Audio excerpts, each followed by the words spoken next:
ప్రభువు పేరిట మీ అందరికీ షలోం. ఈరోజు దేవుని వాగ్దానము. నేను పరిశుద్ధుడనై ఉన్నాను గనుక మీరును పరిశుద్ధులయుండుడి.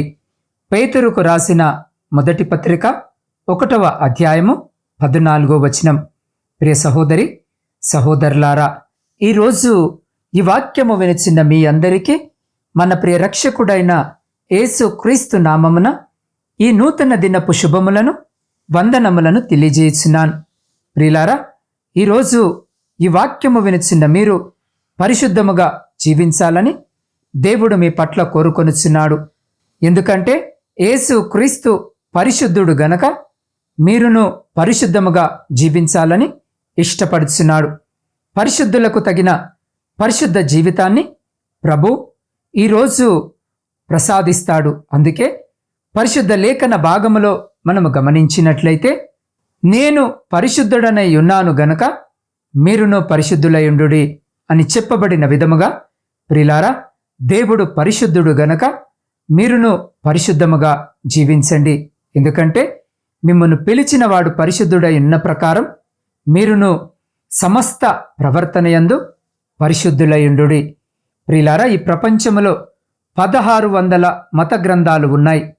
చాలామంది గొప్ప గొప్ప రాజుల చరిత్రలు కూడా ఉన్నాయి. కానీ ఏ గ్రంథములో కూడా దేవుళ్ళు, దేవతలుగా పిలువబడుతున్న వాళ్ళు ఎవరు కూడా నేను పరిశుద్ధుడను గనక మీరును పరిశుద్ధులయుండుడి అని చెప్పబడలేదు.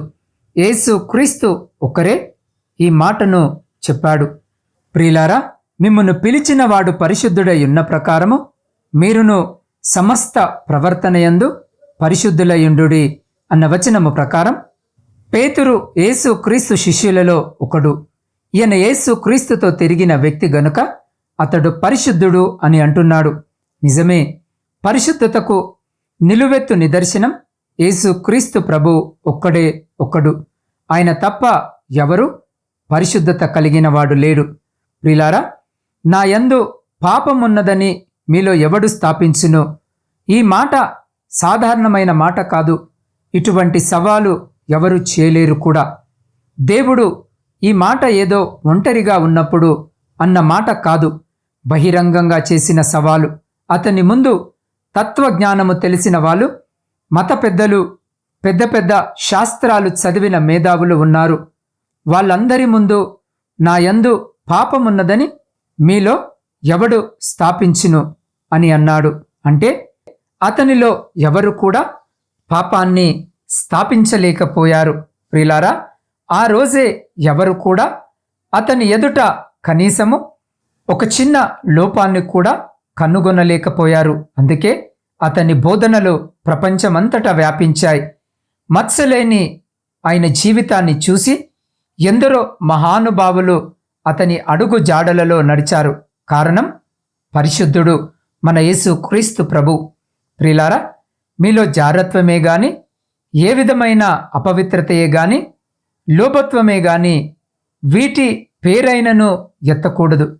ఇదే పరిశుద్ధులకు తగినది అని పరిశుద్ధ లేఖన భాగము చెప్పిన విధముగా ఈరోజు ఈ వాక్యము వినిచిన మీలో ఎటువంటి అపవిత్రత అయినను కలిగి ఉన్నట్లయితే నిశ్చయముగా దేవుడు మీ అపవిత్రతను తన పరిశుద్ధ రక్తము ద్వారా కడిగి మిమ్మల్ని పరిశుద్ధముగా మారుస్తాడు.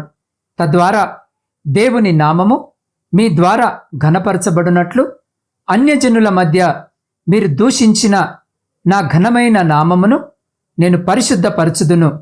వారి ఎదుట మీ యందు నేను నన్ను పరిశుద్ధపరచుకొనగా నేను ప్రభువగు యెహోవానని వారు తెలుసుకొందురు.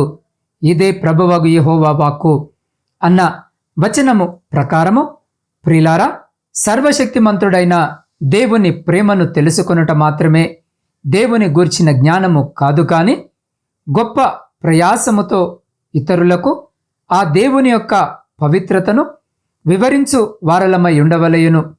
ప్రభువైన యేసే మన యొక్క విమోచకుడు అని తెలిసినప్పటికీ ఆయనను మనము మన చుట్టూ ఉన్నవారిని సంతోషపెట్టుటకు దేవునికి విరోధమైన మార్గములలో ధైర్యముగా నడుచుకొనుచున్నాం. మరియు ఆయన యొక్క పరిశుద్ధ నామమును అపవిత్ర పరుచున్నాం. ప్రియులారా, ఇటువంటి కపటమైన వేషధారణలో నడుచు ఒక ప్రత్యేకమైన కుటుంబము కలదు. వారు క్రైస్తవులే కాని అన్యజనులలో ఉన్న తమ స్నేహితుల నిమిత్తము వారు అన్యుల మార్గములో నడుచుకునేవారు. వారు ఆత్మవంచన చేసుకొనుచు జీవించేవారు.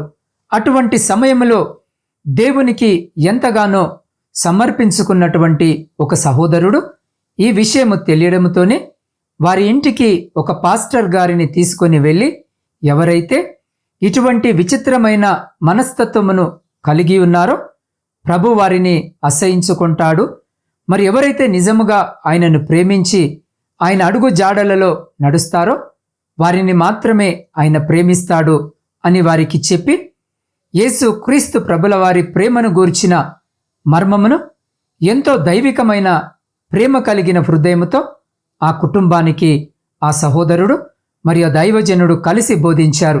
ప్రియులారా, అప్పుడు ఆ కుటుంబం యొక్క కళ్ళు తెరవబడి అసహ్యమైన మార్గములను వారు విడిచి తిన్ననైనటువంటి దేవుని మార్గములలో నడుచుటకు ఆ కుటుంబము ప్రారంభించింది. ప్రియులారా, వారికి ఎన్నో అవరోధములు కష్టములు కలిగినను దేవునిలో విశ్వాసము కలిగి నిరీక్షణతో ఉత్సాహముతో ఇంకా ముందుకు నడిచారు. ఈలాగు చేసి పరిశుద్ధ జీవితం యొక్క సంతోషమును ఆ కుటుంబమంతా కూడా ఆస్వాదించింది. ప్రియులారా, ఈరోజు ఈ వాక్యము వినుచున్న మీరు కూడా పూర్తిగా మీ జీవితములను ఆ ప్రియమైన పరిశుద్ధ దేవునికి అర్పించి ఆయన యొక్క దైవిక పరిశుద్ధతను ఆస్వాదించండి. లేక నేనెలా పరిశుద్ధంగా జీవించగలను అనే ప్రశ్న ఒకవేళ ఈ వాక్యము వినుచున్న మీలో తలెత్తవచ్చును. ప్రియులారా, ఈ లోకమునైనను లోకములో ఉన్న వాటినైనను ప్రేమింపకుడి. ఎవడైనను లోకమును ప్రేమించిన ఎడల తండ్రి ప్రేమ వానిలో నుండదు. లోకములో ఉన్నదంతయు అనగా శరీరాశయు, నేత్రాశయు, జీవపు డంబమును తండ్రి వలన పుట్టినవి కావు, అవి లోక సంబంధమైనవే అని పరిశుద్ధ లేఖన భాగము సెలవిచ్చినట్లుగా ఈ లోకములో ఉన్న వాటిని విడిచి జీవించండి. ప్రియులారా, ఈ లోక సంబంధమైన కార్యములు మనలను పాపములోనికి కూరుకుపోవునట్లు చేస్తాయి. మనము పాపపు కార్యాలను జరిగించు వాటిని తలంచుకుంటున్నప్పుడు మనలను మనమే అపవిత్రపరుచుకుంటున్నాం. దురాలోచనలు, నరహత్యలు, వ్యభిచారములు, వేశ్యా గమనములు, దొంగతనములు, అబద్ధ సాక్ష్యములు, దేవదూషణలు హృదయములో నుండే వచ్చును అని వాక్యము స్పష్టముగా సెలవిచ్చినట్లుగా హృదయము అన్నిటికంటే మోసకరమైనది, అది ఘోరమైన వ్యాధి కలది, దాన్ని గ్రహింపగల వాడెవడు? పాపము నిండిన ఈ లోకములోనే మనము జీవించున్నాము. మన స్థితి ఏమిటి? మనము పరిశుద్ధమైన జీవితమును జీవించున్నామా?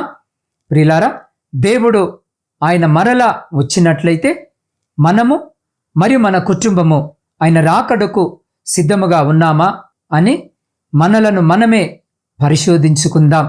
ప్రియ సహోదరి సహోదరులారా, ఈరోజు ఈ వాక్యము వినిచిన్న మీ హృదయాన్ని దేవునికి సమర్పించి పరిశుద్ధతను పొందుకొనండి. దేవుని రాకడకు కనిపెట్టుకొని మనము మన హృదయమును పరిశుద్ధముగా కాపాడుకొనుట ఎంత ఆవశ్యకమో ఆయన మీ కుటుంబమునకు మరియు ఇతరులకు మిమ్మల్ని ఆశీర్వాదకరముగా మారుస్తాడు. అంత మాత్రమే కాకుండా ఇతరులకు మన యొక్క పరిశుద్ధత ద్వారా మన దేవుడు పరిశుద్ధుడనియు పరిశుద్ధమైన జీవితాన్ని జీవించుచున్నామని బయలుపరుస్తుంది. ప్రియ సహోదరి సహోదరులారా, మన ప్రభువైన యేసు క్రీస్తు మరలా ప్రత్యక్షమైనప్పుడు మనం ఆయనను దర్శిస్తాం. ప్రభువా, నీ ఆత్మచేత నన్ను శుద్ధీకరించి ఇతరులకు మాదిరికరముగా జీవించినట్లు సహాయము చేయము అని ప్రార్థించినట్లయితే, ప్రియ సహోదరి సహోదరులారా, నిశ్చయముగా మీ హృదయములో ఉన్న కల్మషములన్నిటినీ ప్రభు కడిగి పరిశుద్ధముగా జీవించే కృపను ఆయన మీకిచ్చి మిమ్మును ఇతరులకు ఆశీర్వాదకరముగా మార్చి మిమ్మల్ని పరవశింపజేస్తాడు. అట్టి రీతిగా మన హృదయాలను సరిచేసుకున్నటకు అటువంటి గొప్ప కృప ధన్యత దేవుడు ఈ సమయంలో ఈ వాక్యము వినుచున్న మీకును మీ కుటుంబమునకును మరియు మీ ప్రియులకు వారికి ఇప్పుడు ఎల్లప్పుడు సదా ఎల్లకాలము దయచేసి మిమ్మల్ందరినీ ఆయన తన శక్తి కలిగిన రెక్కల చాటున భద్రపరిచి సంరక్షించి కాపాడునుగాక. ఆమేన్. ప్రార్థన. సకల ఆశీర్వాదాలకు కారణభూతుడైన ప్రియ పరలోకమందున్న మా ప్రియ పరమ తండ్రి, మీ మహిమ కలిగిన గొప్ప నామానికి స్తుతులు స్తోత్రాలు వందనములను తెలియజేయుచున్నాం. దేవ, గడిచిన దినములు మమ్మలను మీ కృపా రెక్కల చాటున భద్రపరిచి మా జీవితంలో శ్రేష్టమైన నూతన దినమును దయచేసిన మీ గొప్ప ప్రేమను బట్టి కృతజ్ఞతలను తెలియజేయుచున్నాం. దేవా, పరిశుద్ధ జీవితమును జీవించుటకు కావలసిన కృపను మాకు అనుగ్రహించి నీ నామమునకు మహిమను తెచ్చుటకు మాకు సహాయము చేయము. అయ్యా, మా కరములు పట్టుకొని మమ్మను నడిపించుము. దేవా, నీ పరిశుద్ధాత్మ ద్వారా మేము పరిశుద్ధ జీవితాన్ని కొనసాగించుటకు మాకు నీ కృపను దయచేయము. దేవా, మేము ఈ లోకములో వేటిని ఆశించకుండా నీ వైపు చూచుటకు మాకు నీ పరిశుద్ధమైనటువంటి హృదయమును దయచేయమని వేడుకొనుచున్నాం. దేవా, ఈ రోజు నుండి నీవు మాలో నివసించినట్లయితే ఈ లోకపు పాపాలు మమ్మను సమీపించవు. తండ్రి, నీవు పరిశుద్ధుడవు గనుకనే మేమును ఈ లోక మలినమును అంటకుండా పరిశుద్ధముగా జీవించుటకు మాకు సహాయము చేయము. అయ్యా, మా పరిశుద్ధ జీవితము ద్వారా నిన్ను ఆనందింపజేయడానికి మరియు నీ నామమును ఘనపరచునట్లు మాకు సహాయము చేయము. దేవ, ఎల్లప్పుడూ మా హృదయములో నీవే నివసించుమని నిన్ను బ్రతిమాలుకొనుచున్నాం. అయ్యా, మా చేతిని పట్టుకొని మమ్మను నడిపించుమని మీ పాద సన్నిధిలో వేడుకొనుచున్నాం. దేవా, ఈ సమయంలో శారీరక మానసిక బలహీనతలతో బాధపడుతున్న ప్రతి బిడ్డ కొరకు ప్రార్థిస్తున్నాం.